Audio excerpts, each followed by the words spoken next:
Hello, hi, good evening. എല്ലാ പ്രിയപ്പെട്ട പ്രേക്ഷകർക്കും സ്വാഗതം ഈ ജനകീയ വാർത്താ മണിക്കൂറിലേക്ക്. നാടിൻ്റെ വിവിധ ഭാഗങ്ങളിൽ നമ്മളെ പോലെയുള്ള മനുഷ്യർ നേരിടുന്ന പ്രശ്നങ്ങൾ ചൂണ്ടിക്കാട്ടാൻ, അതിന് പരിഹാരം നിർദ്ദേശിക്കാനുമുള്ള വാർത്താ മണിക്കൂറാണ് പ്രേക്ഷകർക്ക് അറിയുന്നത് പോലെ പൊതുജനം കഴുതയില്ല സർ എന്ന ഈ പരിപാടി. ഒരു മാധ്യമം എന്ന നിലയിൽ 24-ന് കഴിയുന്നതിൻ്റെ പരമാവധി ഈ വാർത്തകളിൽ ഇടപെടൽ നടത്താനും ഈ വിഷയങ്ങളിൽ വേണ്ട രീതിയിലുള്ള ഇടപെടൽ ഉണ്ടാക്കാൻ കഴിയും എന്ന ഉറപ്പാണ് പ്രേക്ഷകർക്ക് ഞങ്ങൾ ഈ പരിപാടിയിലൂടെ നടത്തുന്നത്. അതുകൊണ്ട് നമുക്ക് നിങ്ങൾ ഏതെങ്കിലും പ്രശ്നങ്ങളുണ്ടെങ്കിൽ അത് അധികാരികളുടെ മുന്നിൽ ശ്രദ്ധയിൽ കൊണ്ടുവരാൻ, അതിന് പരിഹാരം കണ്ടെത്താൻ വേണ്ടിയുള്ള ശ്രമങ്ങൾക്ക് പിന്തുണ നൽകുക, ഇതൊക്കെയാണ് 24 ഈ പരിപാടിയിലൂടെ ഉദ്ദേശിക്കുന്നത്. അപ്പോൾ നമുക്ക് തുടങ്ങാം. പൊതുജനം കഴുതയല്ല സർ.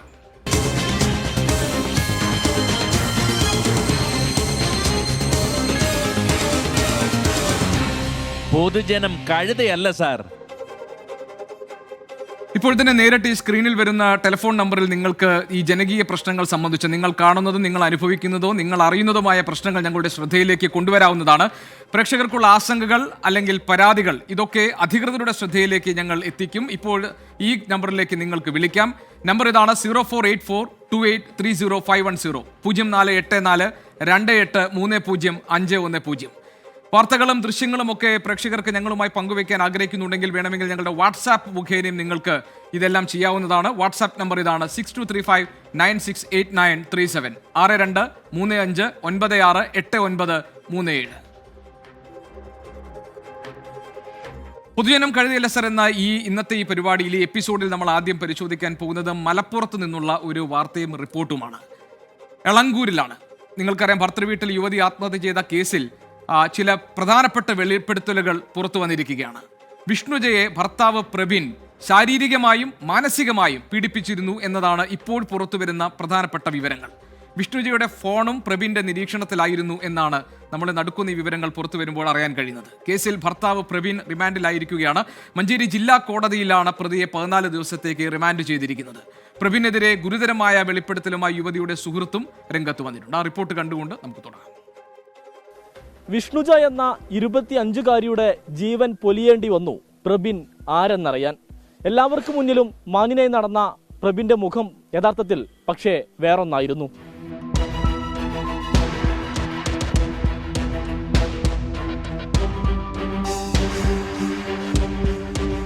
നിനക്ക് മറ്റു പലരോട് ബന്ധമുണ്ടെന്നുള്ള രീതിയിൽ ഞാൻ പറയും, ഞാനത് പറഞ്ഞുണ്ടാക്കും, നിന്നെ സമാധാനത്തോടെ ജീവിക്കാൻ ഞാൻ അനുവദിക്കില്ല, ഈ രീതിയിൽ നിന്റെ ഫാമിലിയെ ഞാൻ നാണം കെടുത്തും, ഈ രീതിയിൽ അവൾ ഒരുപാട് ബ്ലാക്ക്മെയിൽ ചെയ്തിട്ടുണ്ട്.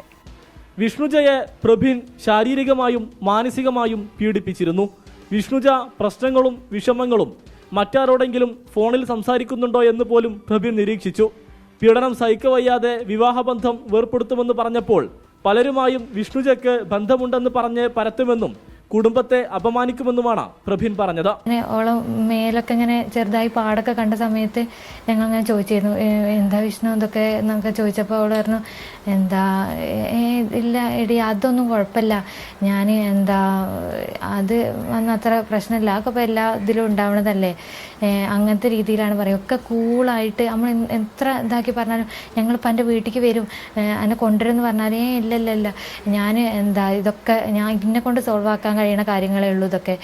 ഗാർഹിക പീഡനം, ആത്മഹത്യാ പ്രേരണ അടക്കമുള്ള കുറ്റങ്ങൾ ചുമത്തിയാണ് പോലീസ് കേസെടുത്തിരിക്കുന്നത്. മലപ്പുറം ഡിവൈഎസ്പി TK സനോജിനാണ് കേസിന്റെ അന്വേഷണ ചുമതല. കോടതിയിൽ ഹാജരാക്കുന്നതിന് മുൻപ് പ്രതിയെ ഡിവൈഎസ്പിയുടെ ഓഫീസിലെത്തിച്ച് വിശദമായി ചോദ്യം ചെയ്തു. വിഷ്ണുജയുടെ ആത്മഹത്യയിൽ പ്രബിന്റെ കുടുംബത്തിനെതിരെയും അന്വേഷണം നീളുന്നുണ്ട്. പ്രബിന്റെ അമ്മയെയും സഹോദരിയെയും സഹോദരി ഭർത്താവിനെയും കേന്ദ്രീകരിച്ചാണ് നിലവിൽ അന്വേഷണം പുരോഗമിക്കുന്നത്. തെളിവുകൾ ലഭിച്ചാൽ പ്രബിന്റെ കുടുംബത്തെയും പ്രതി ചേർക്കാനാണ് പോലീസ് നീക്കം. ഇതിനു മുൻപ് വിഷ്ണുജ ഒരു തവണ ആത്മഹത്യാ ശ്രമം നടത്തിയതാണ്. എന്നിട്ടും പ്രബിന് ഒരു കുലുക്കവും ഉണ്ടായില്ല. ആരും ജാഗ്രത പാലിച്ചതുമില്ല. ഇത് അവസാനത്തേതാകട്ടെ എന്ന പ്രത്യാശ മാത്രം പോരാ, അവസാനത്തേത് ആകേണ്ടതുണ്ട്. ക്യാമറാമാൻ അബിദ് കല്ലായിക്കൊപ്പം സമീർ ബിൻ കരീം, 24 മലപ്പുറം. പൊതുജനം കഴുതയല്ല സാർ. പലപ്പോഴും സമൂഹം വളരെ ശ്രദ്ധയോടുകൂടി ഇടപെടേണ്ടുന്ന പ്രശ്നങ്ങളായി ഇത്തരത്തിലുള്ള സംഭവങ്ങൾ മാറുന്നുണ്ട് കേരളത്തിൽ. ഒറ്റപ്പെട്ട വീടുകൾ, ഒറ്റപ്പെട്ട ആളുകളൊക്കെയായി മാറുന്ന കേരളത്തിന്റെ സമൂഹത്തിൽ ഇത്തരം പ്രശ്നങ്ങൾ ആവർത്തിക്കപ്പെടാതിരിക്കണമെങ്കിൽ സമൂഹത്തിന്റെ ഒരു ജാഗ്രത ഉണ്ടായിരിക്കണം. കുറെ കൂടി സുതാര്യമായി ഈ ബന്ധങ്ങളൊക്കെ അല്ലെങ്കിൽ ഇതിൽ ഇടപെടലുകളൊക്കെ മാറേണ്ടതാണ്. എബ്രഹാം തോമസ് പറയുന്നത്, എന്തിനാണ് പിന്നെ അവൻ വിവാഹം കഴിച്ചത്, അവൻ മയക്കുമരുന്നിന് അടിമയാണ് എന്ന് പറയുന്നു. മറ്റ് മെർലിൻ ജെറോം പറയുന്നു, അയ്യോ ഈ റിപ്പോർട്ട് മോർണിംഗ് മുതൽ കാണുന്നതാണ്, വേറെ ന്യൂസ് ഒന്നും ഇല്ലേ എന്ന് മെർലിൻ ചോദിക്കുന്നു. മെർലിൻ, ഈ റിപ്പോർട്ട് രാവിലെ മുതൽ കാണുന്നുണ്ട് എന്ന് മെർലിൻ പറഞ്ഞത് ഞാൻ മനസ്സിലാക്കുന്നു. മെർലിൻ, ഇത്തരം വാർത്തകൾ നിരന്തരം കാണിക്കേണ്ടതില്ല. പുതുതായി വരുന്ന പ്രേക്ഷകർക്ക് ഈ നടന്ന സംഭവങ്ങൾ എന്താണ് എന്നറിയണം, ഇതൊക്കെ കേരളത്തിൽ സംഭവിക്കുന്നുണ്ട് എന്നറിയണം. നമുക്ക് അങ്ങനെ വാർത്തകൾ സൃഷ്ടിക്കാൻ കഴിയില്ലല്ലോ. അപ്പോൾ ഇത്തരം വിവരങ്ങൾ വരുമ്പോൾ അത് നിരന്തരം നമ്മൾ സംപ്രേഷണം ചെയ്യേണ്ടി വരുന്നു. അതാണ് അതിൻ്റെ കാര്യങ്ങൾ. സുജാത പറയുന്നു, പെൺകുട്ടികളുടെ സ്വപ്നത്തിലാണ് അയാൾ കത്തിവെച്ചത്, സ്നേഹത്തിന് വിലയില്ലേ? പൊന്നും സ്നേഹവും കൂടി തൂക്കി നോക്കുമ്പോൾ പൊന്നിനും അല്ലെങ്കിൽ ഡൗറി സ്ത്രീധനത്തിനുമൊക്കെ വില കൽപ്പിക്കുന്നവർ ഉണ്ട്. അവർ ഒരു സാമൂഹിക വിപത്താണ്, അതിനെതിരെ നമുക്ക് ശബ്ദിക്കേണ്ടതുമാണ്. പിന്നെ നാളെ KSRTC പണി മുടക്കുന്നുണ്ടോ? പ്രമോദ് ചോദിച്ചിരിക്കുന്നു. പ്രമോദ്, നമുക്ക് പരിശോധിക്കാം, അത്തരം റിപ്പോർട്ടുകളുണ്ടെന്ന് നമുക്ക് നോക്കാം. നമുക്ക് ഈ ഒരുപാട് സംഭവങ്ങൾ ഇതുപോലെ പെൺകുട്ടികൾ പീഡിപ്പിക്കപ്പെടുന്ന, അകത്തളങ്ങളിൽ ആക്രമിക്കപ്പെടുന്ന സംഭവങ്ങൾ ഉണ്ടായിട്ടുണ്ട്. ഇപ്പോൾ വിഷ്ണുജയുടെ കാര്യത്തിൽ വിഷ്ണുജയുടെ സുഹൃത്തുക്കൾ തന്നെ പറയുന്നത് നിങ്ങൾ കേട്ടല്ലോ. അതായത് ഒന്നും വിഷ്ണുജ സമ്മതിച്ചു കൊടുക്കാൻ തയ്യാറായിരുന്നില്ല. ഇതൊക്കെ സാധാരണ സംഭവങ്ങളല്ലേ, ഒരു വീടിനകത്ത് ഇത്തരം സംഭവങ്ങളൊക്കെ ഉണ്ടാകില്ലേ എന്നാണ് സുഹൃത്തുക്കൾ ചോദിക്കുമ്പോൾ, കൂട്ടുകാരികൾ ചോദിക്കുമ്പോൾ വിഷ്ണുജ മറുപടി പറഞ്ഞിരുന്നത്. പലരുടെയും ഒരു തെറ്റായ ധാരണയാണ് ഇത് എല്ലായിടത്തും ഇങ്ങനെ സംഭവിക്കും, അല്ലെങ്കിൽ വിവാഹം കഴിഞ്ഞു കഴിഞ്ഞാൽ ഭർത്താവ് ഈ തരത്തിൽ മോശമായി പെരുമാറുമ്പോൾ അതൊക്കെ സഹിച്ച് അകത്ത് കഴിയണം എന്നൊക്കെ ഉള്ളത് ഒരു നാട്ടുനടപ്പാണ് എന്ന തരത്തിലൊക്കെ പെൺകുട്ടികൾ ഈ കാലത്ത് മനസ്സിലാക്കുന്നുണ്ടെങ്കിൽ അവർ തിരുത്തേണ്ട സമയമായിട്ടുണ്ട്. നിയമവും ന്യായ സംവിധാനങ്ങളും ഒക്കെ ഉള്ള നാടാണ് നമ്മുടേത്. മാത്രമല്ല മാധ്യമങ്ങളൊക്കെ വളരെ ശക്തമായി ഇത്തരം വാർത്തകൾ പുറത്തു കൊണ്ടുവരാൻ സജീവമായി തന്നെ നിലകൊള്ളുന്ന ഒരു നാടുമാണിത്. അതുകൊണ്ട് വിഷ്ണുജ ഈ കാര്യങ്ങൾ ആരോടുമെങ്കിലും പങ്കുവെച്ചിരുന്നെങ്കിൽ, പുറത്തു പറയാൻ ധൈര്യം കാണിച്ചിരുന്നെങ്കിൽ ഈ പ്രശ്നങ്ങൾക്കൊക്കെ നിയമത്തിന്റെ വഴിയിലൂടെ തന്നെ പരിഹാരം കാണാൻ നമുക്ക് കഴിയുമായിരുന്നു. അതുകൊണ്ട് ഇതൊന്നും അടച്ചു വെക്കേണ്ട പ്രതിസന്ധികളല്ല, പ്രശ്നങ്ങളല്ല, വിഷമതകളല്ല. ചില കാര്യങ്ങൾ തുറന്നു പറയേണ്ടതാണ്. അത് സമൂഹത്തെ തിരുത്താനുള്ള മാർഗമായി അത് മാറുകയും ചെയ്യും. അപ്പോൾ വിഷ്ണുജയുടേത് ആ തരത്തിലൊരു ക്ലാസിക് എക്സാമ്പിൾ ആണെന്ന് നമുക്ക് പറയാം. ഒരുപാട് സംഭവങ്ങൾ ഇതുപോലെ കേരള സമൂഹത്തിൽ നടക്കുന്നുണ്ട്. എന്തുകൊണ്ടാണ് നമ്മുടെ പെൺകുട്ടികൾക്ക് ഈ തരത്തിലുള്ള ദുരവസ്ഥ ഉണ്ടാകുന്നത് എന്ന് നമ്മൾ അന്വേഷിക്കേണ്ടതുമാണ്. പൊതുജനങ്ങൾക്ക് ഈ വിഷയത്തിൽ എന്താണ് പറയാനുള്ളത്, അവരുടെ അഭിപ്രായം എന്താണ്, അതുകൂടി നമുക്ക് കേൾക്കാം ഇനി. ഇങ്ങനെയൊക്കെ ചെയ്യണവർക്ക് എന്താണ് കൊടുക്കേണ്ടത്? നല്ല ശിക്ഷ തന്നെ കൊടുക്കണം അവർക്ക്. പ്രത്യേകിച്ച് എന്ന് പറയാനുള്ളല്ലോ, അവരവരുടെ സുരക്ഷ അവരവർ തന്നെ നോക്കണം. ഇങ്ങനെയുള്ള ഗാർഹിക പീഡനത്തിനൊന്നും ഇരയാവാൻ നിൽക്കാതെ സ്വയം പോരാടാനുള്ള മനസ്സല്ല സ്ത്രീകൾക്ക് ഉണ്ടാവണമെന്നാണ് എൻ്റെ ഒരു അഭിപ്രായം. ഇപ്പൊ ജോലിയില്ലാത്ത ഒരുവിധ സ്ത്രീകൾ അങ്ങനെ തന്നെയാണ്, സുരക്ഷിതരല്ല. അങ്ങനെ എല്ലായിടത്തും ഇല്ല, ചില ഒറ്റപ്പെട്ട സംഭവങ്ങൾ മാത്രമേ ഉള്ളൂ. ശരിക്കും സമൂഹത്തിൽ ഒരേ നീതി എന്ന് പറഞ്ഞിട്ട് ഒരേ നീതി നടപ്പിലാകുന്നില്ല. അത് തന്നെ അതിനുള്ള പ്രതീതി നടപ്പിലാക്കുക. ജോലി വേണം എന്തായാലും, അത് അവരുടെ ഇതെല്ലാത്തിനും ജോലി ആവശ്യമാണല്ലോ. പക്ഷെ എന്നാലും സുരക്ഷിതത്വം അല്ലെങ്കിലും കുറവ് തന്നെയാണ്. സ്ത്രീകൾക്ക് സ്വാതന്ത്ര്യം ഉണ്ടെന്ന് പറഞ്ഞിട്ട് കാര്യമില്ല, പൂർണ്ണതയിലേക്ക് ആയിട്ടില്ല ഇതുവരെ. ജോലി ആവശ്യം തന്നെയാണ്, പക്ഷെ അത് സുരക്ഷിതമായ ആയിരിക്കണം. പിന്നെ വീട്ടുകാരോട് ചേർന്ന് നിൽക്കാവുന്ന രീതിയിലാണെങ്കിൽ അത് അത്രയും നല്ലതായിരിക്കും. ഇന്നത്തെ കാലത്ത് പെൺകുട്ടികൾക്ക് പ്രത്യേകിച്ച് മോറലി മെൻ്റലി ഒക്കെ ഒരു സപ്പോർട്ട് നമ്മുടെ സ്വന്തം ഫാമിലിയിൽ നിന്ന്, അതായത് സ്വന്തം വീട്ടിൽ നിന്നും അതുപോലെ തന്നെ സമൂഹത്തിൽ നിന്നൊക്കെ കുറച്ചും കൂടിയൊക്കെ ലഭിക്കുകയാണെന്നുണ്ടെങ്കിൽ ഒരു പരിധിവരെ ഇങ്ങനെയുള്ള അപകടങ്ങളോ അല്ലെങ്കിൽ കാര്യങ്ങളൊക്കെ നമുക്ക് ഒഴിവാക്കാനായിട്ട് സാധിക്കും. ചില പ്രതികരണങ്ങൾ ഈ വിഷയത്തിൽ വന്നുകൊണ്ടിരിക്കുന്നുണ്ട്. ഈ നമ്മൾ കണ്ട പ്രതികരണത്തിന് പുറമെ ചില സന്ദേശങ്ങളായി യൂട്യൂബിൽ വരുന്നു. ഓമനകൃഷ്ണൻ പറയുന്നു, പെൺകുട്ടികളെ കല്യാണം കഴിച്ചയക്കാൻ പേടിയാകുന്നു. ഒന്നും പേടിക്കേണ്ട കാര്യമില്ല ഓമനകൃഷ്ണൻ. നമ്മൾ പെൺകുട്ടികൾ വളരെ ധൈര്യത്തോടുകൂടി അവർ ഈ കാര്യങ്ങളൊക്കെ അവതരിപ്പിക്കാൻ, പ്രശ്നങ്ങളുണ്ടെങ്കിൽ അതിൽ പ്രതികരിക്കാൻ, പുറത്തു പറയാനൊക്കെ ഉള്ള ധൈര്യം കാണിച്ചാൽ മതി. അതിനൊക്കെ കഴിവും സാമർഥ്യവും വിദ്യാഭ്യാസവും ഉള്ള പെൺകുട്ടികളാണ് ഈ കാലത്തുള്ളത്. അതുകൊണ്ട് എങ്ങനെയാണ് ഒരു സമത്വത്തോടു കൂടി ജീവിക്കേണ്ടതെന്നുള്ള ബോധമൊക്കെ ഈ കാലത്തെ പെൺകുട്ടികൾക്കുണ്ട് എന്നാണ് നമ്മൾ കരുതേണ്ടത്. മോഹൻ ചോദിക്കുന്നു, ഈ വാർത്ത വായിക്കുന്നവർ അതുപോലെ നല്ല സ്വഭാവമുള്ളവർ ആയിരിക്കണം. മോഹൻ, വാർത്ത വായിക്കുന്നവർക്ക് പ്രത്യേകിച്ച് കൊമ്പൊന്നുമില്ലല്ലോ. എല്ലാവരും ഇത് ഈ നല്ല സ്വഭാവത്തിലായിരിക്കണമെന്നത് എല്ലാവർക്കും ബാധകമായിട്ടുള്ളതാണ്. യൂട്യൂബിൽ സന്ദേശം അയക്കുന്നവർക്കും ബാധകമായിട്ടുള്ള കാര്യമാണ്. ഞാൻ പറഞ്ഞത് എനിക്കും മോഹനും ഒരുപോലെ ബാധകമായിട്ടുള്ളതാണ്. കാരണം സമത്വത്തോടു കൂടി പെരുമാറുക, അതുപോലെ തന്നെ നമ്മളോടൊപ്പം ഉള്ളവരെ ഈക്വൽ റെസ്പെക്റ്റിൽ കാണുക, അവരുടെ കാര്യങ്ങൾ, അവരുടെ സാഹചര്യങ്ങളെ പരിഗണിക്കുക, ഇതൊക്കെ അങ്ങോട്ടും ഇങ്ങോട്ടും വേണ്ടതാണ്. അപ്പോൾ മാത്രമാണ് ഏതൊരു ബന്ധവും, ദാമ്പത്യം മാത്രമല്ല ഏതൊരു ബന്ധവും സത്യസന്ധമായും സുതാര്യമായും സന്തോഷത്തോടുകൂടി മുന്നോട്ട് പോകും. അത് ഒരുപക്ഷെ മോഹന് നന്നായി അറിയാമായിരിക്കും. ജോർജ് മാത്യു പറയുന്നു, അല്ല എബ്രഹാം തോമസ് വീണ്ടും ഇത് ഗൾഫ് നിയമം ഇന്ത്യയിൽ വരണം എന്നതാണ്.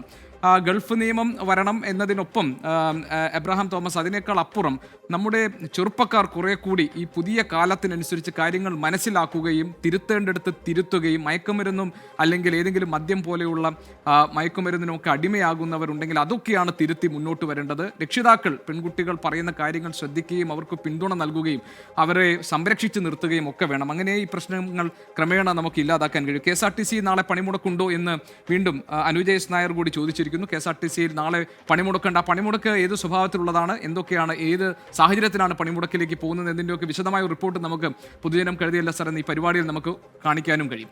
കാത്തിരിക്കും. ഒരു നാട്ടിലെ ആകെ ജനങ്ങളുടെ ജീവിതം വഴിമുട്ടിച്ചിരിക്കുന്നു അറവു മാലിന്യ സംസ്കരണ ഫാക്ടറി. ഇത് പ്രവർത്തിക്കുന്നത് കോഴിക്കോട്ടെ താമരശ്ശേരിയിലെ അമ്പായത്തോട് എന്ന സ്ഥലത്താണ്. അവിടെ ഫ്രഷ് കട്ട് എന്ന ഫാക്ടറിക്കെതിരെ വളരെ ശക്തമായ പ്രതിഷേധം ഉയർന്നു വരികയാണ് നാട്ടുകാർക്കിടയിൽ നിന്ന്.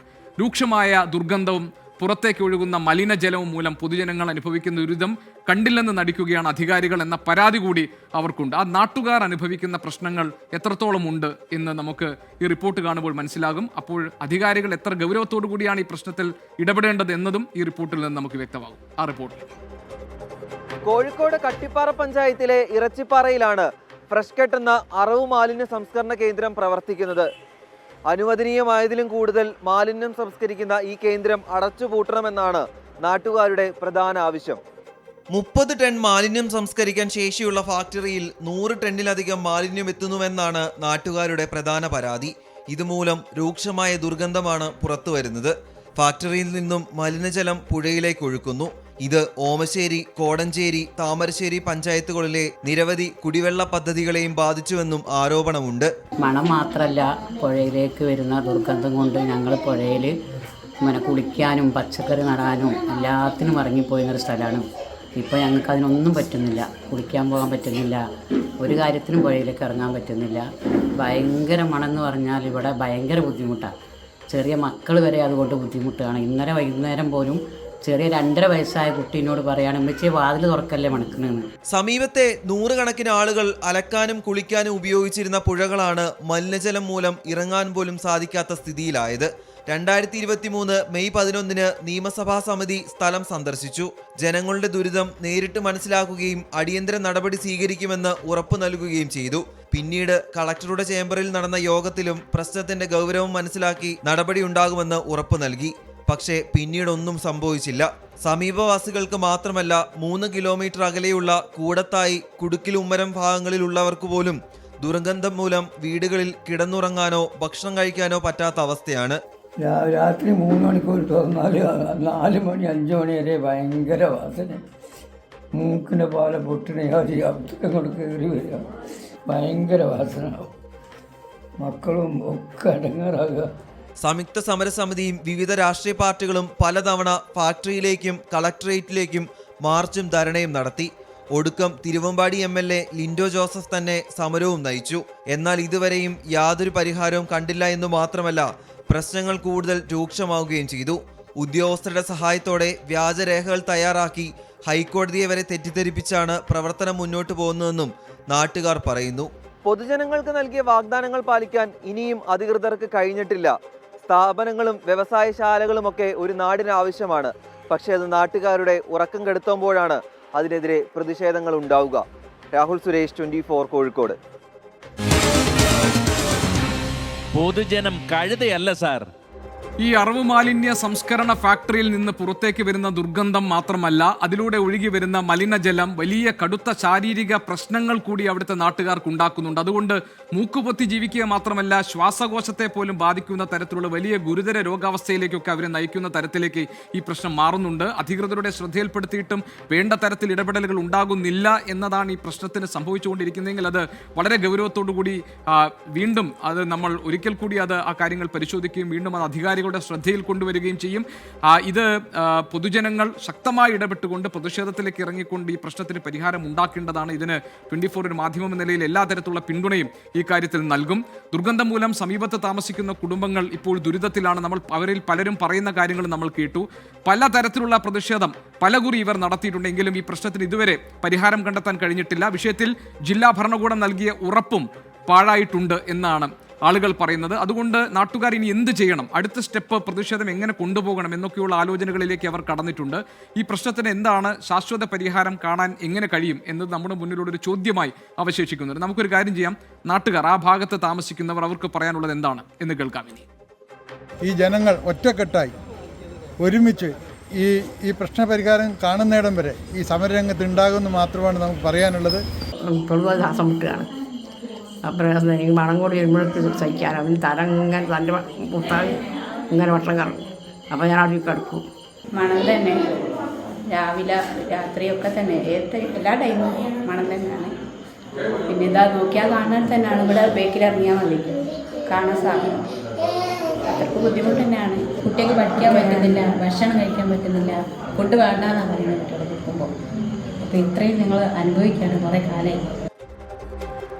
നേരത്തെ വിഷ്ണുജ മരിക്കാനിടയായ സാഹചര്യം, ഭർത്താവ് വളരെ മോശമായി വിഷ്ണുജയോട് പെരുമാറിയ സാഹചര്യം ഒക്കെ നമ്മൾ നേരത്തെ റിപ്പോർട്ടിൽ വിശദീകരിച്ചിരുന്നു. അതിനോട് ആൻസ് അഞ്ജത എഴുതുന്നു, എനിക്കൊരു മോളുണ്ട്, അവളുടെ കല്യാണം കഴിഞ്ഞാൽ ഞാൻ അവളോട് പറഞ്ഞിട്ടുണ്ട് അവിടെ എന്തെങ്കിലും പ്രശ്നമുണ്ടെങ്കിൽ ഇങ്ങോട്ട് പോയി ആത്മഹത്യ ചെയ്യരുത് എന്നത്. ആൻസ്, എനിക്കും ഒരു മോളുണ്ട്, കരാട്ടെ പഠിപ്പിക്കുന്നുണ്ട്, ഏതെങ്കിലും പ്രശ്നമുണ്ടെങ്കിൽ അത് ശക്തമായി നേരിടാൻ വേണ്ടി കായികമായും മാനസികമായും അവരെ കരുത്തുറ്റവരാക്കി മാറ്റണം എന്നാണ് എനിക്ക് ഈ കാര്യത്തിൽ പറയാനുള്ളത്. അഖിൽ ജോസഫ് നെല്ലിക്കുന്നേൽ പറയുന്നു, I think we need to start this from the school education about the mutual respect and etc.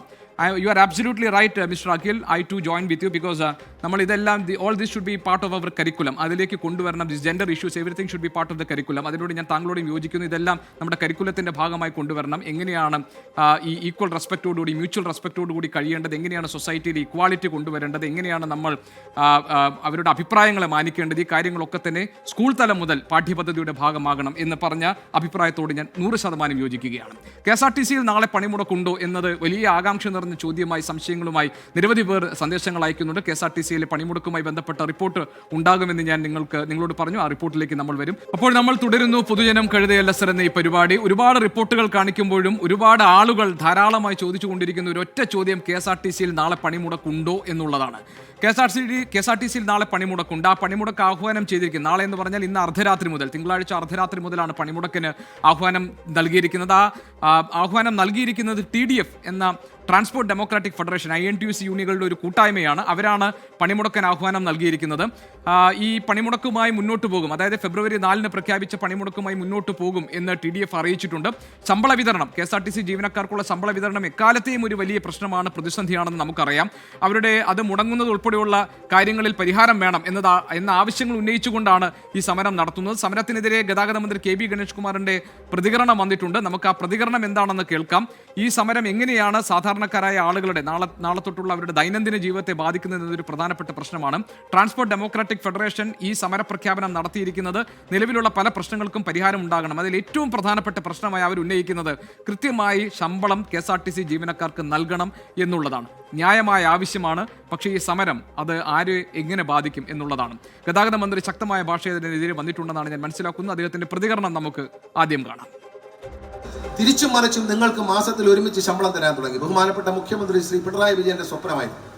അത് സാധിച്ചു തന്ന ഞാൻ നിങ്ങൾക്ക് 1-ാം തീയതി ശമ്പളം തരുമെന്ന് ഞാൻ തന്നിരിക്കുക. അതിന് സമരം ചെയ്താൽ കിട്ടുമെന്ന് ആരും വിചാരിക്കേണ്ട. പണിമുടക്കി തൊഴിലാളി എന്തായാലും ഇപ്പോൾ ഉടനെ കൊടുക്കുന്നത് സർക്കാരിന്റെ നീക്കങ്ങളൊക്കെ കറക്റ്റായിട്ട് സർക്കാർ അതിനുള്ള എല്ലാ ഒരുക്കങ്ങളും ഒരുക്കിയിട്ടുണ്ട്. 1-ാം തീയതി ശമ്പളം കൊടുക്കും, ആദ്യത്തെ ആഴ്ച ആദ്യം, പിന്നെ 1-ാം തീയതി ശമ്പളം കൊടുക്കും എന്ന നിലയിലേക്ക് കാര്യങ്ങൾ വരുമെന്ന് KSRTCയിലെ മുഴുവൻ ജീവനക്കാർക്ക് ബോധ്യമുള്ളപ്പോൾ അതിനുവേണ്ടി ഒരു പണിമുടക്ക് സംഘടിപ്പിച്ച് നാളത്തെ വരുമാനം കുറച്ചുകൊണ്ട് KSRTC നശിപ്പിക്കാൻ ശ്രമിക്കുന്നവർക്ക് KSRTC ജീവനക്കാരോടുള്ള സ്നേഹമല്ല എന്ന് മാത്രമേ ഉള്ളൂ. രാഷ്ട്രീയം ഒന്നും പറയുമല്ല, ഞാൻ രാഷ്ട്രീയം പറയത്തില്ല. അപ്പോൾ ശമ്പളം 1-ാം തീയതി കൊടുക്കും എന്ന് ഉറപ്പ് നൽകിയിട്ട് പിന്നെയും സമരത്തിലേക്ക് പോകുന്നതിനെതിരായിട്ടുള്ള ശക്തമായ പ്രതികരണമാണ് ഗതാഗത മന്ത്രി KB ഗണേഷ് കുമാറിന്റെ ഭാഗത്തുനിന്ന് ഇപ്പോൾ നമ്മൾ ഈ കേട്ടത്. ഇനി ആവശ്യം ന്യായമാണ് എന്ന കാര്യത്തിൽ നമുക്കൊരു സംശയവും വേണ്ട. അവർക്ക് ശമ്പളം കൃത്യമായി നൽകണം. അത്യധ്വാനം ചെയ്യുന്ന ജീവനക്കാർക്ക് അവർ സമരത്തിലേക്ക് പോകേണ്ടതല്ല, അവർക്ക് കൃത്യമായി സാലറി നൽകേണ്ടതാണ്. പക്ഷേ സമരത്തിൽ പോയതുകൊണ്ട് ആർക്കും ശമ്പളം കൃത്യമായി കിട്ടുമെന്ന് കരുതണ്ട എന്ന ഒരു വാക്കുകൂടി ഗതാഗത മന്ത്രി പറഞ്ഞിട്ടുണ്ട്. സലീം മാലിക് ഞങ്ങളുടെ പ്രതിനിധി തിരുവനന്തപുരത്ത് നിന്ന് ചേരുന്നുണ്ട്. സലീം, ഈ ട്രാൻസ്പോർട്ട് ഡെമോക്രാറ്റിക് ഫെഡറേഷൻ എന്ന INTUC യൂണിയനുകളുടെ ഒരു കൂട്ടായ്മയാണല്ലോ ഇന്ന് അർദ്ധരാത്രി മുതൽ KSRTCയിൽ സമരം പ്രഖ്യാപിച്ചിരിക്കുന്നത്. ഈ സമരം എങ്ങനെയാണ് പൊതുജനങ്ങളെ ബാധിക്കുക? എത്ര സർവീസുകൾ മുടങ്ങാൻ സാധ്യതയുണ്ടോ? പ്രശ്നപരിഹാരത്തിന് വേണ്ടി എന്തെങ്കിലും ശ്രമങ്ങൾ സർക്കാരിന്റെ ഭാഗത്ത് ഉണ്ടാകുന്നുണ്ട്? ഇപ്പോൾ ഗതാഗത മന്ത്രി വളരെ രൂക്ഷമായ ഭാഷയിലാണ് ഈ സമരത്തിനെതിരെ പ്രതികരിച്ചിരിക്കുന്നത്. ഗോപി, തീർച്ചയായും ഇന്ന് അർദ്ധരാത്രി മുതലുള്ള ഈ സമരം അത് സാധാരണക്കാരെ ബാധിക്കാനിടയുണ്ട്. കാരണം TDF മാത്രമല്ല, പ്രതിപക്ഷ സംഘടനകളിൽ ചിലരൊക്കെ ആ സമരത്തിന് പിന്തുണ നൽകും എന്നറിയുന്നു. ഔദ്യോഗികമായി പിന്തുണ നൽകില്ലെങ്കിൽ പോലും വലിയ വിഭാഗം KSRTC ജീവനക്കാർ ഈ സമരത്തിൽ പങ്കെടുക്കും. ഈ TDFിൻ്റെ തന്നെ നേതാക്കൾ പറയുന്നത് KSRTCയിലെ ഭൂരിപക്ഷം ബസ്സുകളും നാളെ സർവീസ് നടത്തില്ല എന്നുള്ളതാണ്. ഈ സമരത്തിനൊപ്പം ചേരും, TDF സംഘടനയിൽ അംഗമല്ലാത്തവർ കൂടി സമരത്തിനൊപ്പം ചേരുമെന്നാണ് TDF നേതാക്കൾ പറയുന്നത്. എന്തായാലും TDF KSRTCയിലെ ഒരു വലിയ സംഘടനയാണ്. നിരവധി ജീവനക്കാർ അവരുടേതായുണ്ട്. അതുകൊണ്ട് തന്നെ സ്വാഭാവികമായും അവർ പണിമുടക്കുന്നതോടുകൂടി ഈ സർവീസ് നാളെ നടത്തുന്ന KSRTCയുടെ സർവീസിൽ കാര്യമായ എണ്ണക്കുറവുണ്ടാവും എന്നുള്ള കാര്യത്തിൽ തർക്കമില്ല. അതുകൊണ്ട് സാധാരണക്കാരെ ബാധിക്കുമോ എന്ന് ചോദിച്ചാൽ ഒരു പരിധിവരെ ആ സമരം ബാധിക്കും. ഇതിൽ പ്രശ്നപരിഹാരത്തിന് ഏതെങ്കിലും തരത്തിലുള്ള ചർച്ച നടത്തിയിരുന്നു. KSRTCയിൽ നിന്ന് തന്നെ ആ ചർച്ച നടക്കുകയും ചെയ്തിരുന്നു. KSRTC MD പ്രമോദ് കുമാർ നേതാക്കന്മാരുമായി ചർച്ച നടത്തിയിരുന്നു. പക്ഷേ ഇവർ മുന്നോട്ട് വെച്ച ആവശ്യങ്ങളിൽ പലതിനും തീരുമാനമാവാത്തതോടുകൂടി ആ ചർച്ച പരാജയപ്പെട്ടു. അതിന് പിന്നാലെ 24 മണിക്കൂർ സമരവുമായി തന്നെ മുന്നോട്ട് പോകും എന്നാണ് അറിയിക്കുകയും ചെയ്യുന്നത്. പല ആവശ്യങ്ങൾ, വിവിധ ആവശ്യങ്ങളാണ് ഈ സമരത്തിൽ TDF ഉന്നയിക്കുന്നത്. അതിലേറ്റവും പ്രധാനപ്പെട്ട ആവശ്യമാണ് എല്ലാ മാസവും 1-ാം തീയതി തന്നെ ശമ്പളം വിതരണം ചെയ്യുക എന്നുള്ളത്. നേരത്തെ തന്നെ മന്ത്രി ഉൾപ്പെടെയുള്ളവർ 1-ാം തീയതി ശമ്പളം വിതരണം ചെയ്യാനുള്ള പരമാവധി ശ്രമം നടത്തും എന്ന് പറഞ്ഞെങ്കിലും അത് ഇതുവരെ നടപ്പിലായിട്ടില്ല. വരും മാസങ്ങളിൽ അങ്ങനെ തന്നെ നടക്കും എന്ന് മന്ത്രി ഉൾപ്പെടെ ഉറപ്പ് പറയുമ്പോഴും ആ സമരം അത് കൊടുത്തതിന് ശേഷം 1-ാം തീയതി കൊടുത്തതിന് ശേഷമേ അത് വിശ്വസിക്കൂ എന്ന നിലയിലാണ് ഇവർ പറയുന്നത്. ഒപ്പം തന്നെ മറ്റ് വിവിധ ആവശ്യങ്ങൾ കൂടി അതുമായി ബന്ധപ്പെട്ടുണ്ട്. അതിലേറ്റവും പ്രധാനപ്പെട്ട മറ്റൊരു ആവശ്യം DA കുടിശ്ശിക പൂർണ്ണമായും വിതരണം ചെയ്യുക എന്നുള്ളതാണ്. അതിനോടൊപ്പം തന്നെ ശമ്പള പരിഷ്കരണ കരാറിൻ്റെ സർക്കാർ ഉത്തരവ് ഇറക്കുക എന്നുള്ളതാണ്. ശമ്പളം പരിഷ്കരിച്ചുകൊണ്ട് ഉള്ള ഉത്തരവ് ഇറക്കണമെന്നത് ഏറെക്കാലമായുള്ള ഇവരുടെ ആവശ്യമാണ്. പക്ഷേ അതിൽ മാത്രം ഒരല്പം വൈകിയാലും അത് ചെയ്യും എന്ന ഇടയ്ക്ക് ഗതാഗത മന്ത്രി പറയുകയും ചെയ്തിരുന്നു. അങ്ങനെ വിവിധ ആവശ്യങ്ങളുണ്ട്. ഒപ്പം തന്നെ കാലാവധി കഴിഞ്ഞ ബസ്സുകളിൽ ഹിതപരിശോധന നടത്തുക. ആവശ്യങ്ങൾ ന്യായമാണ്. പക്ഷേ ഗതാഗത മന്ത്രി പറയുന്നത് സാലറി 1-ാം തീയതി കൊടുക്കും എന്ന് പറഞ്ഞാൽ കൊടുക്കും, അതിൽ കാത്തിരിക്കാതെ സമരത്തിലേക്ക് ഇറങ്ങുന്നത് ശരിയല്ല എന്ന് അദ്ദേഹം പറയുന്നു. രാഷ്ട്രീയം പറയുകയല്ല എന്ന് പറഞ്ഞുകൊണ്ടാണ് അദ്ദേഹം ഇതിനെതിരെ ശക്തമായ ഭാഷയിൽ പ്രതികരണം അറിയിച്ചിരിക്കുന്നത്. ജോസ്വിൻ ജോസഫ് എന്ന പ്രേക്ഷകൻ സ്ഥിരമായി ഈ പരിപാടിയിൽ അദ്ദേഹത്തിന്റെ അഭിപ്രായങ്ങൾ കുറിക്കാറുള്ള പ്രേക്ഷകരിൽ ഒരാളാണ്. ജോസ്വിൻ എഴുതുന്നു, സാലറി കിട്ടാതെ വരുമ്പോൾ അറിയാം അതിന്റെ ബുദ്ധിമുട്ട്. ജോസ്വിൻ എൻ്റെ പേര് പറഞ്ഞിട്ടുണ്ട്. ജോസ്വിൻ അത് എനിക്ക് പറഞ്ഞു തരേണ്ട കാര്യമില്ല. ഒരു മാസം സാലറി കിട്ടിയില്ലെങ്കിൽ നമ്മളെല്ലാവരും ജീവിതം KSRTC പോലെ തന്നെ കട്ടപ്പുറത്താകും, അതിൽ സംശയമില്ല. അതുകൊണ്ട് സാലറി കൃത്യമായിട്ട് അവർക്ക് വേണം എന്ന കാര്യത്തിൽ ഒരു തർക്കവും ഒരു സംശയവും നമുക്ക് ആ കാര്യത്തിലില്ല. അവർ വളരെ ന്യായമായ ആവശ്യമാണ് എന്ന് ഞാൻ പറഞ്ഞല്ലോ. പക്ഷേ ഇത് സമരത്തിലേക്ക് കടക്കുമ്പോൾ അതിൻ്റെ ബുദ്ധിമുട്ട് ജോസ്വിൻ നമ്മളെപ്പോലെയുള്ള സാധാരണക്കാരായ ആളുകളെയാണ്. ഇപ്പോൾ നാളെ രാവിലെ വീട്ടമ്മമാർ, ജോലിക്ക് പോകുന്നവർ, ആളുകൾ, അവരൊക്കെ എങ്ങനെയാണ് ഈ സമരം ബാധിക്കാൻ പോകുന്നതെന്ന് ജോസ്വിൻ ആലോചിച്ച് നോക്കുക. അതുകൊണ്ട് മന്ത്രി ഈ പ്രശ്നം പരിഹരിക്കാൻ സർക്കാർ ഏതെങ്കിലും തരത്തിൽ ഇടപെടൽ നടത്തും എന്ന് നമുക്ക് കരുതാം. പിന്നെ മറ്റു പല വിഷയങ്ങളിൽ അവരുടെ അഭിപ്രായങ്ങൾ അറിയിക്കുന്നുണ്ട് നിരന്തരമായി. അഭിനവ് ഹിയർ എന്ന ഐഡിയിൽ വരുന്ന ഒരു പ്രശ്നം വളരെ പ്രധാനപ്പെട്ടാണ്. കഞ്ചിക്കോട് വ്യവസായ കമ്പനി 2 കോടി ലിറ്റർ വെള്ളം ദിവസവും എടുക്കുന്നു, അപ്പോൾ വരൾച്ചയില്ല. ബ്രുവറിക്ക് വേണ്ടത് ദിവസം 1 ലക്ഷം ലിറ്റർ വെള്ളം, അപ്പോൾ വരൾച്ച വരും. ഇതെങ്ങനെ? 24 എന്ന് പറഞ്ഞു അഭിനവും. കഞ്ചിക്കോട് വ്യവസായ മേഖലയിൽ പ്രവർത്തിക്കുന്ന ഫാക്ടറികളോ അല്ലെങ്കിൽ കമ്പനികളോ പോലെ അല്ല എലപ്പുള്ളിയിൽ കൊണ്ടുവരുന്ന ബ്രുവറി എന്ന കാര്യം താങ്കൾക്കറിയാമോ? ഒരു മഴനിഴൽ പ്രദേശമാണ്, മഴ പേരിന് പോലും ഉണ്ടാകില്ല എന്ന് അറിയാവുന്ന ഒരു പ്രദേശമാണ്, അടയാളപ്പെടുത്തിയിട്ടുള്ള ഒരു പ്രദേശമാണ്. മാത്രമല്ല ഭൂഗർഭജലത്തിൻ്റെ തോത് എന്ന് പറഞ്ഞാൽ ഗ്രൗണ്ട് വാട്ടർ ലെവൽ അത് വളരെ കുറഞ്ഞു പോകുന്ന റെഡ് സോൺ എന്ന് മാർക്ക് ചെയ്യപ്പെട്ടിട്ടുള്ള ഒരു പ്രദേശമാണ്. അവിടെ കുടിവെള്ള പ്രശ്നം വളരെ രൂക്ഷമായി നിൽക്കുന്നുണ്ട് എന്ന് നാട്ടുകാർ പറയുമ്പോൾ അവരുടെ കുടിവെള്ളം മുട്ടിക്കുന്ന ഒന്നായി ഈ പദ്ധതി മാറരുത് എന്നതാണ് ഒരു പ്രധാനപ്പെട്ട പ്രശ്നം. പിന്നെയുള്ളത് പ്രതിപക്ഷം ഉന്നയിക്കുന്ന വിഷയങ്ങളാണ്. അത് താങ്കൾക്കറിയാമല്ലോ, OSS കമ്പനിക്ക് ഈ കരാർ എങ്ങനെ കിട്ടിയെന്നതുമായി ബന്ധപ്പെട്ടൊക്കെ പ്രതിപക്ഷം ഉന്നയിക്കുന്ന ആരോപണങ്ങൾ, അതിന് രാഷ്ട്രീയ സ്വഭാവം തീർച്ചയായിട്ടുമുണ്ട്. ആ കാര്യങ്ങൾക്ക് സർക്കാർ മറുപടി പറയേണ്ടതാണ്. പിന്നെ ഒരു കാര്യം കൂടി അഭിനവ്, ഇത് മാധ്യമങ്ങളല്ല, ഇതിന് ആദ്യത്തെ എതിർപ്പ് വന്നിരിക്കുന്നത് ആ മുന്നണിക്കകത്ത് നിന്ന് തന്നെയാണ്. CPI അടക്കമുള്ള ഘടകകക്ഷികളാണ് എന്ന കാര്യവും അഭിനവ് ഈ കമൻ്റ് എഴുതുമ്പോൾ താങ്കൾ ഓർക്കുമല്ലോ. ആരിഫ് AP കളത്തൂർ പറയുന്നു, വിദ്യാർത്ഥികൾ അധ്യാപകർക്ക് യാത്രയപ്പും സമ്മാന വിതരണവും നൽകുന്നത് നല്ല തന്നെ, വിദ്യ നൽകിയവർക്കുള്ള നന്ദി സൂചകമാണ്, പക്ഷേ അതിര് വിടാൻ പാടില്ല, നിർബന്ധിച്ചതിലേക്ക് വിദ്യാർത്ഥികളെ പ്രേരിപ്പിക്കരുതെന്ന മറ്റൊരു വിഷയത്തിൽ ഒരു അഭിപ്രായം പറഞ്ഞിരിക്കുന്നു. നമുക്കിനി അടുത്തൊരു പാക്കേജിലേക്ക് പോകാം. അങ്ങനെ പല വിഷയങ്ങളിലായിട്ട് ആളുകൾ അവരുടെ അഭിപ്രായങ്ങൾ അറിയിക്കുന്നുണ്ട്. പൊതുജന വിഷയങ്ങളാണ് ഇതൊക്കെ തന്നെ, പൊതുജന ശ്രദ്ധ പതിയേണ്ട വിഷയങ്ങളാണ്. പത്തനംതിട്ട നാരങ്ങാനത്ത് 8 ദിവസമായ അവശനിലയിലായ ഗർഭിണി പശുവിനെ ഏറ്റെടുക്കാൻ ഒടുവിൽ ഒരു മൃഗസ്നേഹി എത്തി. വയോധികനായ ഉടമസ്ഥൻ ആശുപത്രിയിലായതിനെ തുടർന്നാണ് വ്രണം വന്ന് പുഴുവരിച്ച പശുവിൻ്റെ നില ഗുരുതരമായി മാറിയത്. അവശനിലയിലായ പശുവിൻ്റെ വാർത്ത 24-ലൂടെ അറിഞ്ഞാണ് അജാസ് പശുവിന് ചികിത്സ നൽകാൻ ഇപ്പോൾ എത്തിയിരിക്കുന്നത്. ക്ഷീരവികസന വകുപ്പിൻ്റെയും വെറ്ററിനറി ഡോക്ടർമാരുടെയും ഇടപെടൽ കൃത്യമായി എന്തുകൊണ്ടുണ്ടായില്ല എന്നതാണ് ഈ വിഷയത്തിൽ പൊതുജനത്തിന് ചോദിക്കാനുള്ളത്.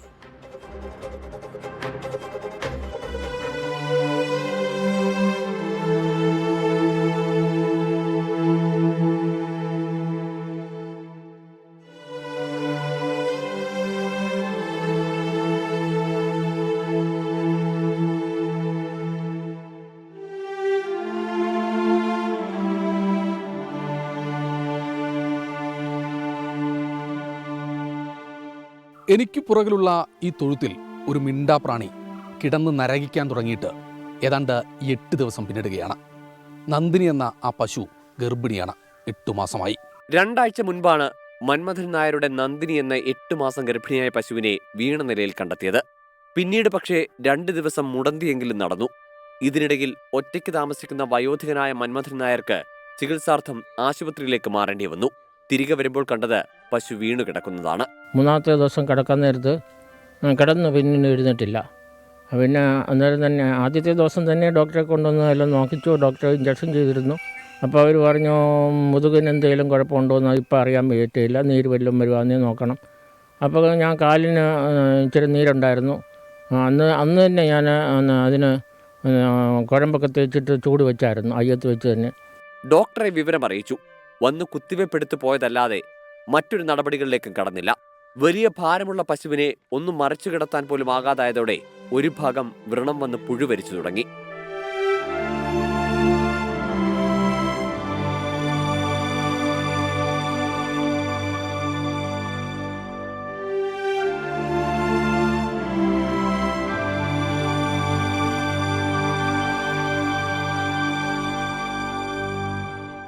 ഇന്ന് വന്ന ഡോക്ടർ വേണമെങ്കിൽ ദയാവധത്തിന് വിധേയമാക്കാമെന്നാണ് പറഞ്ഞത്. പക്ഷേ താൻ ഇതുവരെ പോറ്റി വളർത്തിയ പശുവിനെ കൊല്ലാൻ ഉടമയ്ക്ക് മനസ്സു വരുന്നില്ല. വിവരമറിഞ്ഞ മൃഗസ്നേഹിയായ കോന്നി സ്വദേശി അജാസ് സ്ഥലത്തെത്തി. നമുക്കിതിനെ ഇവിടുന്ന് മാറ്റി ഏതെങ്കിലും ഗോശാലകൾ ഒത്തിരി ഉള്ള സ്ഥലമാണ് നമ്മുടെ നാട്ടിൽ. എവിടെയെങ്കിലും സൗകര്യം ഉള്ളിടത്തോട്ട് മാറ്റുക എന്നുള്ളതാണ് ഏക വഴി. കാരണം നമ്മുടെ സൗകര്യങ്ങൾ വളരെ പരിമിതമാണ്. നല്ല ചികിത്സ കൊടുത്ത് കൂടെ 2-3 മണിക്കൂറിൽ തിരിച്ചു വിട്ട് അത്യാവശ്യം ചൂടും കാര്യങ്ങളൊക്കെ കൊടുത്ത് നോക്കുകയാണെന്നുണ്ടെങ്കിൽ ഇങ്ങനെ കിടക്കുന്ന ഒരു സമയത്ത് നമുക്കത് എങ്ങനെയാണെന്ന് വെച്ച് കഴിഞ്ഞാൽ അത് പറയാൻ പറ്റില്ല. ഒന്നാമത്തെ പ്രശ്നം ഇവിടുന്ന് ഒരു 50 മീറ്റർ അപ്പുറത്തോട്ട് റോഡ് എടുത്തോണ്ടേ റോഡിലോട്ട് കൊണ്ടുപോകാൻ പറ്റും. മുറിവുണക്കി കൃത്യമായ ചികിത്സ നൽകിയാൽ പശുവിനെയും കുഞ്ഞിനെയും രക്ഷിക്കാമെന്നാണ് അജാസിന്റെ പ്രതീക്ഷ. പക്ഷേ ആശുപത്രിയിൽ എത്തിക്കണമെങ്കിൽ മനുഷ്യർ ഒന്നായി അധ്വാനിക്കേണ്ടി വരും. മൃഗസ്നേഹികളുടെയും സുമനസ്സുകളുടെയും സഹായമാണ് പ്രതീക്ഷിക്കുന്നത്.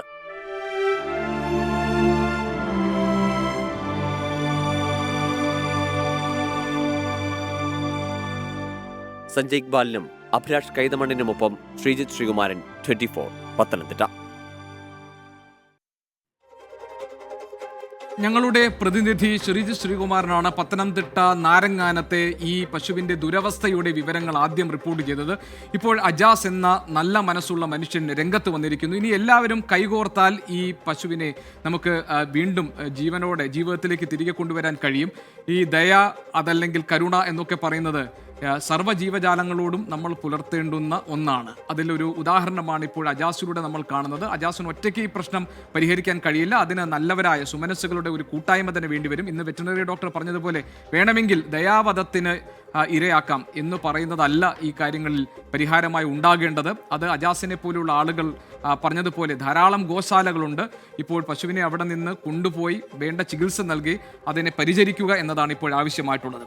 ഈ വാർത്ത കൊണ്ടുവന്ന ശ്രീജിത്ത് ശ്രീകുമാരൻ ഇപ്പോൾ നമ്മളോടൊപ്പം ചേരുന്നുണ്ട്. ശ്രീജിത്ത്, ഇത് സന്തോഷം തരുന്ന വാർത്തയാണ്. അജാസിനെ പോലെയുള്ള ആളുകളുടെ ഒരു കൂട്ടായ്മ ഉണ്ടാകട്ടെ. നന്ദിനി പശു ഗർഭിണിയാണ്, ഇപ്പോൾ ഈ ഒരു അവശ നിലയിൽ കിടക്കുന്നു.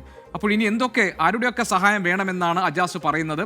ഗോശാലകൾ ധാരാളമുണ്ട്, അവിടെ ഏതിലെങ്കിലും ഒന്നിലേക്ക് മാറ്റാം. പക്ഷേ ആളുകളുടെ ഒരു കൂട്ടായ്മ ആവശ്യമാണ് എന്നാണല്ലോ അജാസ് ആവശ്യപ്പെട്ടിരിക്കുന്നത്. അതിന് ആ നാട്ടുകാർ തയ്യാറാണോ? തീർച്ചയായും നാട്ടുകാർ ഒന്നടങ്കം ഇവിടെ എത്തിച്ചേരുന്ന ഒരു കാഴ്ചയാണ്. ഈ ദൃശ്യങ്ങൾ നമുക്ക് കാണാം. ഇവിടെ മുൻ പഞ്ചായത്ത് അംഗം രതീഷുണ്ട്, അങ്ങനെ കുറേ ആളുകൾ ഈ പ്രദേശത്തുണ്ട്.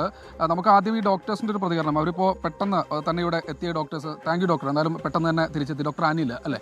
ഡോക്ടർ അനിൽ, എന്താണ് ഇപ്പോൾ കുഞ്ഞിന് ജീവനുണ്ടോ? കുഞ്ഞിനിപ്പോൾ ജീവനുണ്ട് ഇപ്പോഴത്തെ അവസ്ഥയിൽ. അപ്പം ഇപ്പോൾ തീരുമാനിച്ചിരിക്കുന്നത് ഇവിടുന്ന് അപ്പച്ചന് ഇതിനെ ചികിത്സിക്കാനുള്ളൊരു ബുദ്ധിമുട്ടുള്ളത് കൊണ്ട് അടുത്തുള്ളൊരു ഗോശാലയിലോട്ട് മാറ്റാനാണ്. അവിടെ എന്താണ് കണ്ടീഷൻ ഡോക്ടർ?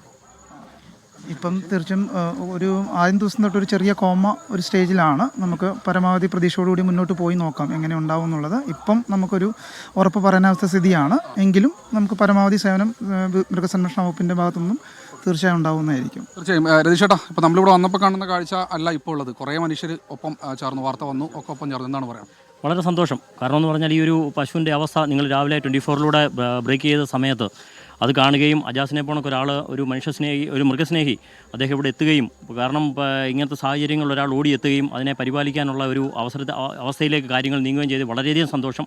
നമ്മുടെ ഇവിടെ എല്ലാവരും എത്തിച്ചേർന്നിട്ടുണ്ട്. നമ്മുടെ ഇവിടുത്തെ പരിസരവാസികളെല്ലാം ഉണ്ട്. നമ്മളെല്ലാ സഹായങ്ങളും ചെയ്തു കൊടുക്കും. ഇതിനെ അമ്മയെയും കുഞ്ഞിനെയും ഇപ്പോൾ ഡോക്ടർ പരിശോധിച്ചിട്ട് പറഞ്ഞത് കുഞ്ഞ് 6 മാസം വളർച്ച എത്തിയെന്നാണ് പറഞ്ഞത്. കുഞ്ഞ് പൂർണ്ണ ആരോഗ്യവാനായിട്ടിരിക്കുന്നു എന്നാണ് ഇപ്പം അവർ ഒരു ഇത് ചെയ്ത് നോക്കിയിട്ട് പറഞ്ഞത്. കോന്നിയിലേക്കല്ലേ മാറ്റുന്നത് ഇപ്പോൾ? അതെ, കോന്നിയിലേക്കാണ്. അജാസ് ഇവിടെ ഉണ്ട്. അജാസെ കോന്നിയിലേക്ക് മാറ്റാനാണ് ഇപ്പോൾ. നമ്മൾ കോന്നി നമ്മുടെ ഒരു സുഹൃത്തിൻ്റെ ഒരു ഗോശാലയുണ്ട്. 10-14 പശുക്കൾ മാത്രമേ ഉള്ളൂ. അതിൻ്റെ അടുത്തോട്ട് ഒരു സൗകര്യം ഒതുക്കി. സന്തോഷം എന്തായാലും. സന്തോഷം, ഒരുപാട് സന്തോഷം. എന്തായാലും എനിക്ക് പൂർണ്ണമായി സന്തോഷമായിട്ടില്ല. കുഞ്ഞും അമ്മയും സന്തോഷമായി രണ്ടും രണ്ടായാൽ മാത്രമേ നമുക്ക് കൂടുതൽ സന്തോഷിക്കാൻ കഴിയുള്ളൂ. ഏതായാലും ഈ വാർത്ത നമ്മൾ കൊണ്ടുവന്നത് കൊണ്ടാണ് ഇപ്പോൾ ഇങ്ങനെ ഒരു ഇടപെടൽ ഉണ്ടായിരിക്കുന്നത്. അജാസിന് ധാരാളം ആളുകൾ അഭിനന്ദനം അറിയിച്ചിട്ടുണ്ട്. ഈ പശുവിനെ ഏറ്റെടുക്കാൻ വേണ്ടി അജാസ് കാണിച്ച ഒരു നല്ല മനസ്സിനുള്ള നന്ദി അറിയിക്കുന്നുണ്ട് ധാരാളം ആളുകൾ. അതുപോലെ തന്നെ മന്മഥൻ നായർ വളരെ സ്നേഹത്തോടു കൂടി പോറ്റി വളർത്തിയതാണ് ഈ നന്ദിനി എന്ന പശു. അതുകൊണ്ട് തന്നെ മരണത്തിന് വിട്ടുകൊടുക്കാൻ മന്മഥൻ നായർ തയ്യാറല്ല. ഇപ്പോൾ ഡോക്ടേഴ്സ് എത്തിയിട്ടുണ്ട്. കുഞ്ഞിന് ജീവനുണ്ട്, പ്രശ്നങ്ങളില്ല. ഒരു കോമ സ്റ്റേജിലാണ് ഇപ്പോൾ പശു നന്ദിനി കിടക്കുന്നത്. പക്ഷേ രക്ഷപ്പെടുത്തിയെടുക്കാൻ കഴിയും എന്ന വിശ്വാസമാണുള്ളത്. ആ പശുവിനെ ഏറ്റെടുത്ത ആളിന് അഭിനന്ദനങ്ങൾ എന്ന് പറയുന്നു പല ആളുകളും. നന്ദിനി പശു ആകെ അവശയായി. ശ്രീജിത് ശ്രീകുമാരന് ഈ വാർത്ത റിപ്പോർട്ട് ചെയ്തതിന് അഭിനന്ദനം അറിയിക്കുന്നുണ്ട് പലരും. നൗഫൽ പറയുന്നു ദയാവധം ഒരു പരിഹാരമല്ല. ശരിയാണ് നൗഫൽ. ആമിന പറയുന്നു ശ്രീജിത് ബ്രോ റിപ്പോർട്ടിന് ബിഗ് സല്യൂട്ട്. സുജാത പറയുന്നു അതെ, എല്ലാ പ്രാണനും വിലയുണ്ട്, അജാസിന് അഭിനന്ദനങ്ങൾ എന്നതാണ്. കേരളത്തിൽ ഇത്തരത്തിലുള്ള നല്ല മനസ്സുള്ള ആളുകൾ രംഗത്ത് വരുന്നു എന്നത് സന്തോഷം തരുന്ന കാര്യവുമാണ് ഈ ഘട്ടത്തിൽ. കൊച്ചി വൈറ്റിലയിലെ ചന്ദർകുഞ്ച് ആർമി ഫ്ളാറ്റ് ടവറുകൾ പൊളിച്ച് പുതിയ നിർമ്മിക്കണമെന്ന് ഹൈക്കോടതി. താമസക്കാരെ എത്രയും വേഗം ഒഴിപ്പിക്കണം. ഒഴിപ്പിക്കുന്നവർക്ക് വാടക ഇനത്തിൽ പണം നൽകണം. ഇതിനായി ജില്ലാ കളക്ടർ 2 ആഴ്ചയ്ക്കുള്ളിൽ സമിതി രൂപീകരിക്കണമെന്നും ഹൈക്കോടതി നിർദ്ദേശിച്ചിട്ടുണ്ട്. ആ വാർത്ത കൂടി ഈ ഘട്ടത്തിൽ വരുന്നുണ്ട്. കൊച്ചി വൈറ്റിലയിലെ ചന്ദർകുഞ്ച് ആർമി ഫ്ളാറ്റിന്റെ കാര്യത്തിലാണ് ഇപ്പോൾ തീരുമാനം ഉണ്ടായിരിക്കുന്നത്. തിരുവനന്തപുരം മുതുവിളയിൽ തെരുവ് നായ്ക്കൾ കുറുകെ ചാടി ബൈക്ക് യാത്രികൻ നദിയിൽ വീണു. മുതുവിള അരുവിപ്പുറം സ്വദേശി പ്രേംകുമാറിന് ഗുരുതര പരിക്കുണ്ട്. കല്ലറ മുതുവിള അരുവിപ്പുറം പാലത്തിൽ നിന്നാണ് ബൈക്ക് യാത്രികൻ വാമനപുരം നദിയിൽ വീണിരിക്കുന്നത്. സലീം മാലിക്കുണ്ട് തിരുവനന്തപുരത്ത് വിവരങ്ങൾ നൽകാൻ. സലീം, ഇതെങ്ങനെയാണ് സലീം ഈ അപകടം ഉണ്ടായത്? പുതിയ വിവരങ്ങൾ എന്തൊക്കെയാണ്?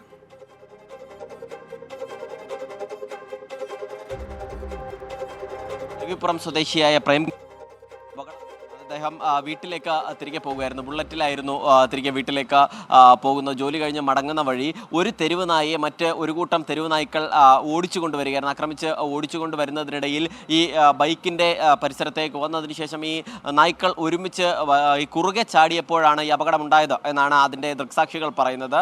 ഈ കുറുകെ ചാടിയപ്പോൾ ബൈക്ക് ഉടൻ തന്നെ ബുള്ളറ്റ് വെട്ടിച്ച് സമീപത്തെ പാലത്തിലിടിക്കുകയായിരുന്നു. പാലത്തിലിടിച്ചാണ് ആ താഴേക്കുള്ള നദിയിലേക്ക് വീണത്. നദിയിൽ ആ സമയത്ത് അവിടെ വെള്ളം ഉണ്ടായിരുന്ന ഭാഗത്തുമല്ല വീണത്, ഒരു പാറക്കല്ലിലാണ് ചെന്ന് ഇടിച്ചത്. അതുകൊണ്ട് തന്നെ തലയ്ക്കും പരിക്കേറ്റു, കാലിനും ഗുരുതരമായി പരിക്കേറ്റിട്ടുണ്ട് എന്നാണ് പറയുന്നത്. 25 അടിയിലധികം താഴ്ചയിലാണ് വീണത് എന്ന് ദൃക്സാക്ഷികൾ തന്നെ പറയുകയും ചെയ്യുന്നു. തന്നെ അവിടെ ഉണ്ടായിരുന്ന ഒരു വാട്ടർ അതോറിറ്റി സ്റ്റാഫ് ഇയാൾ വീഴുന്നത് കണ്ടു. അതിനുശേഷം നാട്ടുകാരെ വിളിച്ചുകൂട്ടി. നാട്ടുകാർ ഇടപെട്ട നെടുമങ്ങാട് താലൂക്ക് ആശുപത്രിയിലേക്ക് കൊണ്ടുപോയി. അതിനുശേഷം പരിക്ക് ഗുരുതരമായതിനാൽ ഇപ്പോൾ തിരുവനന്തപുരം മെഡിക്കൽ കോളേജിലേക്കും ഇദ്ദേഹത്തെ മാറ്റിയിട്ടുണ്ട്. ഗോപി, ശരി. സലീം മാലിക്കാണ് വിവരങ്ങൾ നൽകിയത്. നേരത്തെ നമ്മൾ കണ്ട നന്ദിനി പശുവിന്റെ റിപ്പോർട്ടിൽ അജാസിനെ അഭിനന്ദിച്ചുകൊണ്ട് ധാരാളം ആളുകൾ അവരുടെ അഭിപ്രായങ്ങൾ അറിയിച്ചുകൊണ്ടേയിരിക്കുന്നു. ഓരോരോ മെസ്സേജുകൾ വായിക്കാൻ സമയമില്ലാത്തതുകൊണ്ട് അഭിനന്ദനങ്ങൾ അറിയിച്ച നല്ല മനസ്സുകൾക്ക് നന്ദി പറയുന്നു. ഇക്കാര്യത്തിൽ അജാസ് എടുത്തിട്ടുള്ള ഒരു ഇനിഷ്യേറ്റീവ്, അജാസ് എടുത്തിരിക്കുന്ന ഒരു ശ്രദ്ധയും ഒരു തയ്യാറെടുപ്പും ഒക്കെ ഇപ്പോൾ നാട്ടുകാരുടെ ഒക്കെ കൂട്ടായ്മയോടുകൂടി നന്ദിനി പശുവിനും കുഞ്ഞിനും കിടാവിനും ഒക്കെ നല്ലത് വരുമെന്ന് നമുക്ക് പ്രതീക്ഷിക്കാം. പൊതുജനം കഴുതയല്ല സർ ഈ പരിപാടി തുടരുകയാണ്. ധാരാളം ആളുകൾ പല വിഷയങ്ങളിലായി അവരുടെ സന്ദേശങ്ങൾ അയച്ചുകൊണ്ടേയിരിക്കുന്നുണ്ട്. സന്ദേശങ്ങൾ അയക്കുകയും പരിപാടിയുടെ ഭാഗമാകുകയും ചെയ്യുന്ന പ്രേക്ഷകർക്ക് പ്രത്യേകം നന്ദി. പ്രസാദഗിരി പള്ളിയിൽ കഴിഞ്ഞ ദിവസം നടന്ന സംഘർഷത്തെക്കുറിച്ച് അതൊട്ടും പ്രതീക്ഷിക്കാത്തതാണെന്നാണ് പള്ളി വികാരി ഫാദർ ജെറിൻ 24-നോട് പ്രതികരിച്ചിരിക്കുന്നത്. ഒരു കൂട്ടം ആളുകൾ വന്ന് തന്നെ ഉപദ്രവിക്കുകയായിരുന്നു എന്നാണ് ഫാദർ ജെറിൻ പറഞ്ഞത്. നിലവിൽ സ്റ്റേ നിലനിൽക്കുന്ന പള്ളിയിൽ സിനഡ് കുർബാന ചൊല്ലാൻ വന്നത് കലാപം സൃഷ്ടിക്കാനാണെന്നും നടന്നത് കോടതി അലക്ഷ്യമാണെന്നും വികാരി പറയുന്നു. ഞാനൊരു തോട്ട് പറിച്ചുകൊണ്ട് ചെയ്യല്ലേ, ഇതിങ്ങനെ വരല്ലേ, സംഘടിതമായിട്ടൊരു ഇടവകയിൽ പ്രശ്നം ഉണ്ടാക്കല്ലേ എന്ന് ഞാൻ കരഞ്ഞ് കാല് പിടിച്ച് അച്ഛനോട് പറഞ്ഞേക്കുന്നു ഇതിനു മുമ്പ് പല പ്രാവശ്യം. DYSP സാറ് പറഞ്ഞിട്ട് പോലും അച്ഛൻ കേൾക്കുന്നത്. അച്ഛൻ മനഃപൂർവ്വം ഈ ഇടവകയിൽ ഒരു ഇഷ്യൂ ഉണ്ടാക്കാൻ വേണ്ടി തന്നെ ആൾക്കാരെ സംഘടിതമായി കൊണ്ടുവന്ന് അകത്ത് കയറി വാതിലടച്ച് കുർബാന എല്ലാമുള്ള പരിപാടിയായിരുന്നു. ഈ സ്റ്റേ ഓർഡർ വെക്കേറ്റ് ചെയ്യാനും അല്ലെങ്കിൽ പാമ്പ്ലാനി പിതാവായിട്ട് സംസാരിക്കാനും ഒക്കെ ഓപ്ഷനുണ്ട് അവർക്ക്. ഇതൊന്നും ഉപയോഗിക്കാണ്ട് ഇത് മനഃപൂർവ്വം സംഘം ചേർന്ന് വന്ന് ഈ ഇടവകയിലെ കുർബാന നിർത്തലാക്കാൻ വേണ്ടിയിട്ട് അവർ ചെയ്ത പ്രവൃത്തിയാണ്. എനിക്കതിൽ വളരെ സങ്കടമുണ്ട്. അതിന് എന്നെ ഒരു അക്രമകാരിയായിട്ട് അക്രമത്തിന് ആഹ്വാനം ചെയ്യുന്ന രീതിയിൽ വിളിച്ചു പറഞ്ഞ് എനിക്ക് വളരെ സങ്കടമുണ്ട്. പൊതുജനം കഴുതിയല്ല സർ നിങ്ങളുടെ പരിപാടിയാണ്, നിങ്ങളുടെ പങ്കാളിത്തമാണ് പൊതുജനം കഴുതിയല്ല സർ എന്ന ഈ പരിപാടിയെ മുന്നോട്ട് കൊണ്ടുപോകുന്നത്. അത് ഇനിയും ഉണ്ടാകുമെന്ന് പ്രതീക്ഷിച്ചുകൊണ്ട് ഇന്നത്തെ ഈ അധ്യായം ഇവിടെ നമ്മൾ പൂർത്തിയാക്കുകയാണ്.